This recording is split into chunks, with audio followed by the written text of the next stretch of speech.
On this edition of Defense News Weekly, we go to Kadena Air Base in Okinawa to get a first-hand look at one of America's busiest Pacific air bases.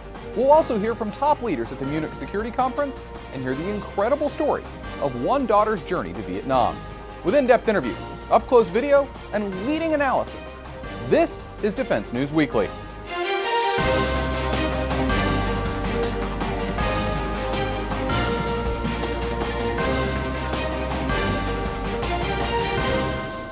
Welcome to this edition of Defense News Weekly. I'm Jeff Martin. The U.S. and Israel have completed a successful test flight of the Arrow 3 missile defense system at an undisclosed location in central Israel. The Arrow 3 was jointly developed by the U.S. and Israel and is designed to destroy incoming missiles outside the atmosphere. It's built by both Boeing and Israel Aerospace Industries, and while this test appears to have just been a flight test where there was no intended intercept, a release says the missile, quote, completed its mission. The Arrow 3 is part of Israel's 4 layers of defense, with the others including Iron Dome, David's Sling, and the Arrow 2. Canada says it will rejoin the NATO Airborne Early Warning Organization. The group, equipped with 16 U.S.-built E-3 Sentries, is based in Germany and uses multinational crews representing 14 countries. Canada was a founding member of the group, but withdrew in 2014 to save money. Canada's defense minister says that rejoining the program will strengthen relationships. However, while many nations train pilots and aircrew for the aircraft, it appears that Canada will only be providing money. South Korea says it will buy more Patriot missiles as part of an ongoing effort to defend against North Korea. The exact amount hasn't been disclosed, but the deal was approved earlier this month, and delivery is expected after 2020. South Korea is buying the Missile Segment Enhancement, or MSE version of the missile, which is the most advanced currently in service.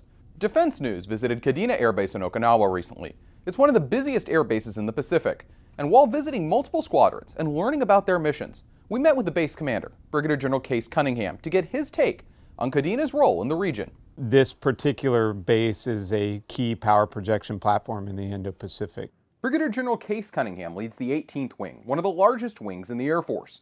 Every day, aircraft from the base are flying, helping to project power across the Asia-Pacific. The missions that we execute are the same ones that we've been executing for many, many years from this particular location. With tensions from North Korea continuing to rise, Kadena is growing in importance. Our job in uniform is to make sure that we're as ready as we can be so that we provide the credibility as diplomacy is in the lead in many of these increased tensions that you talk about. But I also want to emphasize that because of where we are located, it provides us the opportunity to engage in partnership building and alliance strengthening in a way that is incredibly powerful as we look to the future here in the Indo-Pacific. A key part of those tensions have been ballistic missile test launches from North Korea. During our interview, General Cunningham offered a look at what happens on Kadena during those launches. We watch those instances very closely, and the processes are in place by which we could respond appropriately should that be required. We do not go into any kind of panicked mode when there is a launch from Korea. It's not business as usual, but I feel very confident in our readiness to respond should that call be required. Another aspect of the 18th Wing is the age of the base's aircraft, especially with the high pace of operations. I feel like we're doing really well. That's the amazing part of what our airmen contribute to this mission set. So they're working very, very hard at making sure that they're flying the missions that they need to fly and maintaining the aircraft that they need to fly those missions. And we're really doing well on that front. I think our readiness is at the highest level that it's been in quite some time. But in order to keep up that pace, budgetary stability is a must, something that just isn't happening.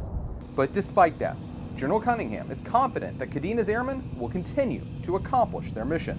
The work that they do every single day to promote peace and stability in the Indo-Pacific, that has incredible and huge benefits for our nation, but also for the nations of the Pacific. So I think that's just something that America should know and something that they should be very, very proud of. And they're getting a lot of bang for their buck, as the saying goes, for the money that is going into Kadena. F-35s are not permanently assigned to Kadena, but the Air Base currently hosts the Air Force's first deployed squadron of them. While we were on the base, we learned about what those aircraft are doing in Japan and saw the next generation fighter up close. If you listen to Air Force leaders, they'll tell you that the F-35 I'm standing in front of is the future of the Air Force. So here at Kadena Air Base in Okinawa, where the first squadron of those aircraft is deployed, those pilots are working every day to train hard. With 12 aircraft deployed from Hill Air Force Base in Utah, the pilots of the 34th Expeditionary Fighter Squadron are flying nearly every day.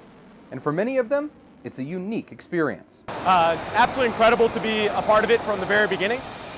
So just learning along with the airplane as it continues to grow and as our community continues to grow as well.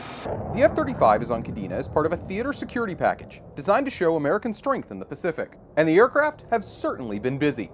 From training with the F-15 fighters based on Kadena to helping fly show-of-force missions over Korea, the tempo has been relentless. So the aircraft's maintainers have had to keep up. Our maintainers are doing an incredible job keeping the aircraft running and keeping up with our daily schedules. So that is a huge part and huge piece to the puzzle that encompasses the deployment.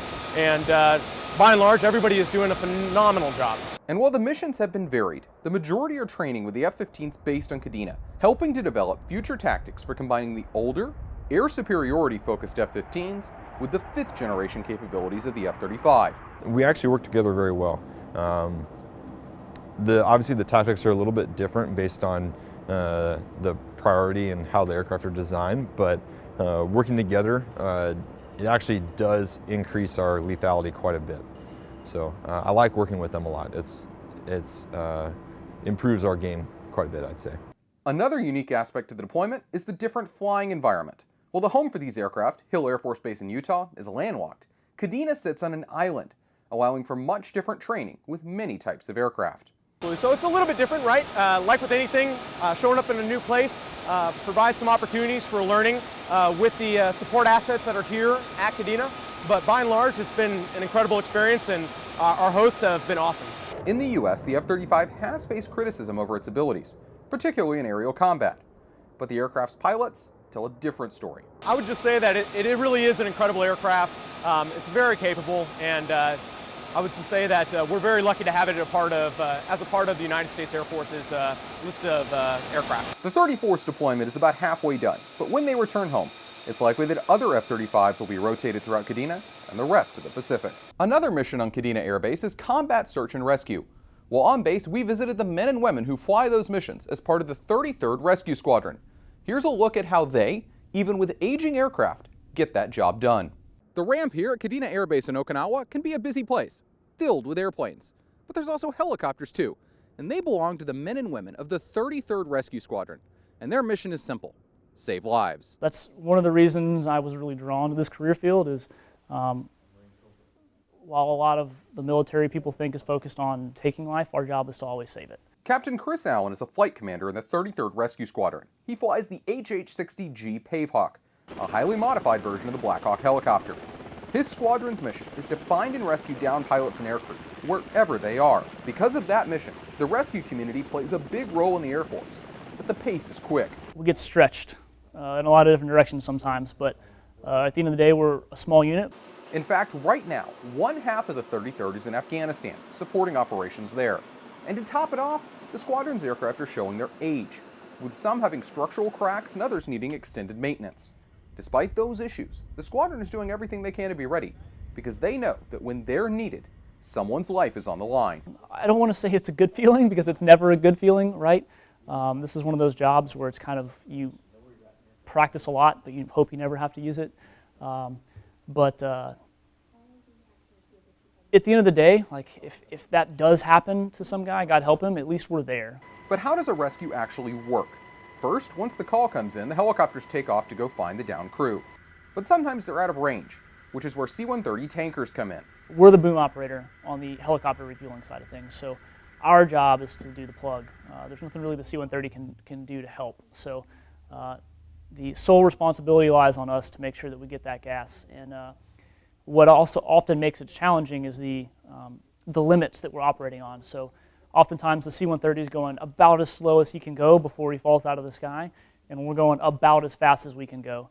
So operating right on those limits and doing it precisely and safely is really the thing. So A lot of training goes into that, and that's probably it's one of the more challenging things we do in this platform. Then once they find the downed aircrew, they have to get them in the helicopter. And in order to do that, the helicopter can either land or use a hoist. According to Master Sergeant Joshua Reed, who among his other duties on the aircraft operates the hoist, it's a feeling unlike any other. It's kind of incredible. I've been in some hairy situations with the hoist, like real world, but knowing that we use the helicopter and a hoist to extract someone from a dangerous situation is kind of humbling. But according to Captain Allen, the rescue isn't over once they pick up the downed crew. All the trouble you took to get there, now you got to turn around and get out. So the job's not done at that point. So yeah, we got him, but like, hey man, we got some work to do before we can really celebrate. Once you land and you see him go to the medical, to go to the surgical team or whatever. Once he gets off the helicopter, that's when you're like, okay, if we got him fast enough, like maybe they can save this guy's life. And that's the reason that while the pace may be busy for the 33rd Rescue Squadron, they keep going because they know what's at stake. And while the Pave Hawk is an old platform, a long-delayed replacement is on the way. That aircraft will be a new version of the Pave Hawk, known as the W, or Whiskey model. And this week, Sikorsky announced that the first of them has begun final assembly at a plant in Connecticut. The first flight is set for later this year. To keep up to date with all of our coverage, be sure to visit our Facebook, Twitter, and LinkedIn pages. Also, be sure to add us on Apple News and other platforms for the latest updates. And when we come back, get a look at the hidden side of the Singapore Airshow and the highlights of the Munich Security Conference. Today's program is provided in part by Raytheon, proud partner of FifthDomain.com, the sister site of Defense News, dedicated to all things cyber. Learn more at FifthDomain.com. This past weekend marked the Munich Security Conference, considered to be the world's foremost gathering of security and foreign policy leaders. This year's event had some big names, and they certainly made news. Here's a look at some of the highlights. Munich has become synonymous with security. That's important because, as I said last night, without security, nothing is really possible. Located at the iconic Bayerschurhof Hotel in Munich, the Munich Security Conference is known for bringing together leaders from around the world.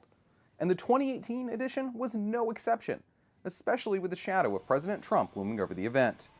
The U.S. commitment to NATO is very strong, and President Trump reiterated that during my visit to the White House some months ago. He also stated strongly that the U.S. is committed to NATO, not only in words, but also in deeds. One topic discussed was ongoing negotiations for Great Britain to leave the European Union, with the British Prime Minister offering her take on why, despite that, a military relationship is still needed between Great Britain and the continent. However, if the priority in the negotiations becomes avoiding any kind of new cooperation with a country outside the EU, then this political doctrine and ideology will have damaging real-world consequences for the security of all our people in the UK and the EU. While neither President Trump or Defense Secretary James Mattis spoke at the event, National Intelligence Director Dan Coats did, speaking on the continued threat of the Islamic State. It is an ideology and perhaps a theology. And the combination of ideology and theology, I think, outlasts defeats on the battlefield.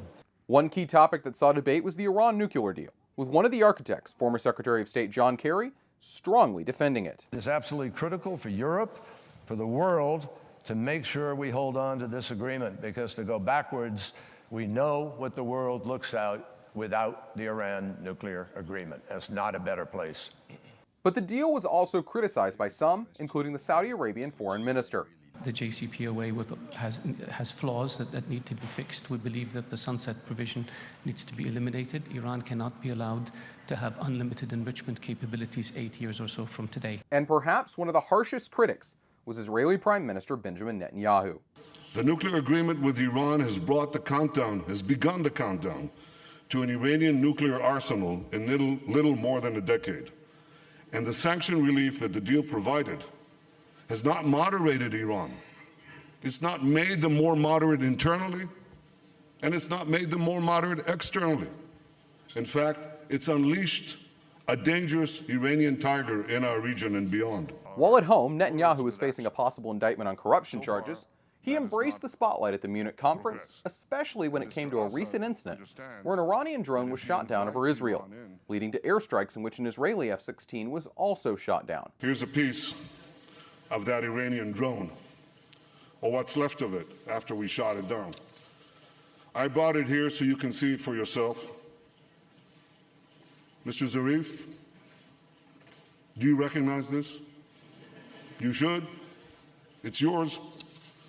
You can take back with you a message to the tyrants of Tehran. Do not test Israel's resolve.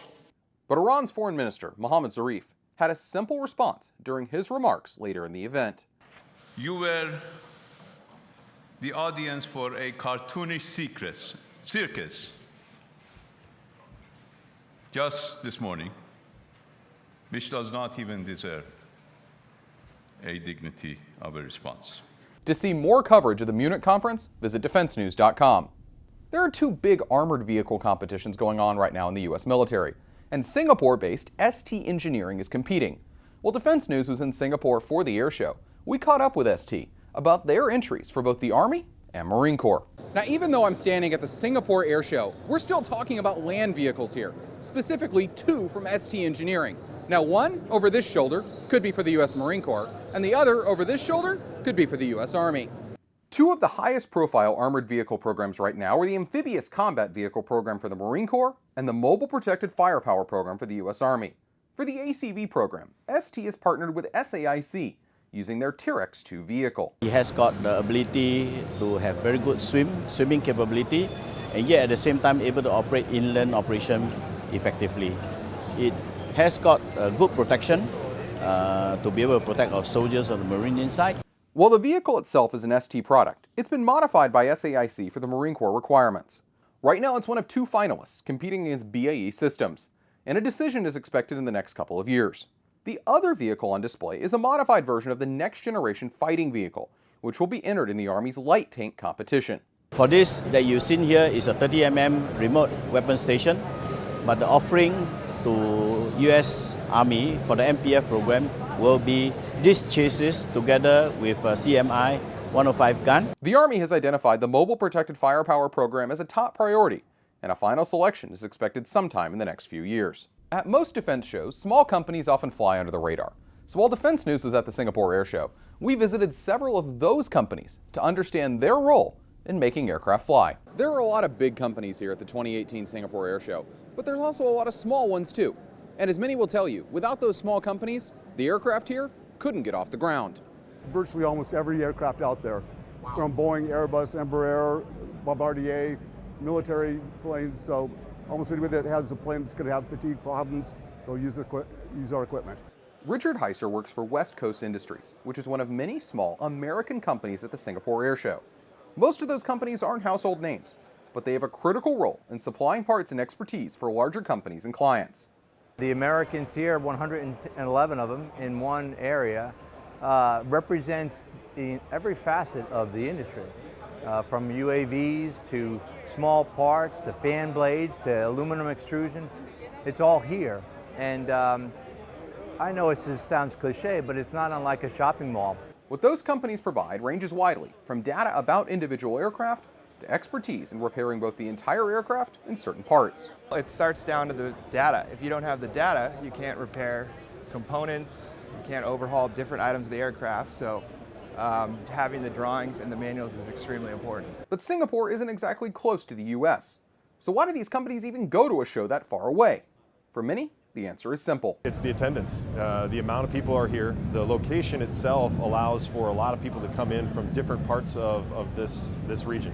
Korea, China, places like that, where we can capture all of those customers in one place. And just 2 days into the show, some were already seeing success. It's been a merry-go-round. It's been incredible. I mean, everything that I had, hoped to accomplish in coming out here has come about. Still to come, the daughter of an Air Force pilot explains why she journeyed to Vietnam decades following the war.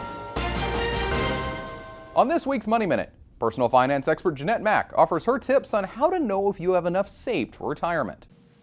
The U.S. Government Services Administration says you should have saved about 80% of your pre-retirement income once you retire. So say you're making $50,000 a year right now. When you retire, you'll need the equivalent of $40,000 per year after that. If that sounds like a lot, don't worry. With time and planning, you can do it. Whether you're just starting out or you're in the middle of your career, your TSP or your 401k is the key to your nest egg. These growth-based accounts give you the power of compounded returns. So the more you contribute, the more your savings can grow. If you don't have access to a workplace plan or you're looking for an additional stream of income in retirement, contributing to an IRA is another great option. Military retirees in particular have a unique advantage. They often retire with some working years left. This means a career after the military or even business ownership can be a possibility. If you've been working for a while and already have a sizable nest egg, then wealth preservation should be your goal.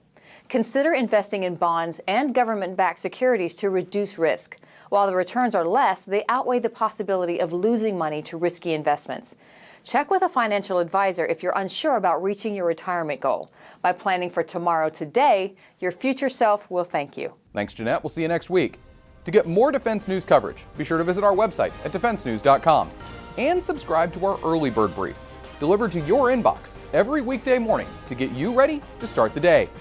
When we come back, see the emotional story of one daughter's search for answers about her father's death. In 1973, the United States listed more than 2,600 Americans unaccounted for from the Vietnam War. Many were missing in action, others were killed in action, body not recovered. For the family members at home waiting for their loved ones to return, the uncertainty of the situation was gut-wrenching. Longing for answers, one daughter of an Air Force pilot set out on her own. Hello, girls. Last week was my first mission to Hanoi. He was just the greatest dad on earth. He was dedicated to his family. You girls better find us some good fishing spots before I get back. I love you, girl. In 1972, Air Force Colonel Bob Anderson told his wife and 3 daughters the time had come for him to join the fight in Vietnam. There's times I get angry and to say, you know, why did you have to leave us? Long before cell phones and video chats, Colonel Anderson kept in touch with his family via cassette tapes. You know, in the middle of being in Vietnam fighting a war, he's telling me, oh, I hope you're keeping up with your piano. And he was everything. I was really, sorry. I was just really close to my dad. I mean, he was everything to me. I was the middle child. He's the one that championed me because my big sister would pick on me and my little sister didn't want to have anything to do with me. And so I was always the odd man out. And we were just like 2 peas in a pod. Colonel Anderson was flying a mission out of Thailand when his F-4E Phantom was shot down northeast of Hanoi. 7 years later, his status changed from missing in action to killed in action, body not recovered. Most of the Anderson family accepted his fate that day. Deborah, though, had questions. He was a great pilot. You know, he taught other pilots how to fly. And I wanted answers, and I wasn't going to stop until I got them. When I finally came to terms with it was when I went to Vietnam. When I went to Vietnam for myself and talked to the witnesses myself to get them to tell me the story, that I finally believed it, and it changed my course. After all that time, to know that he died doing what he loved doing, and for him, his mission was fulfilled. Colonel Anderson's remains were repatriated in 1998. He received full military honors and was buried at Arlington National Cemetery, October 6, 2017, exactly 45 years after being shot down in Vietnam. The grief that had been frozen inside her for more than 4 decades is finally melting away, allowing Deborah Anderson to tell her story in a documentary about a daughter's journey, with some help from her father.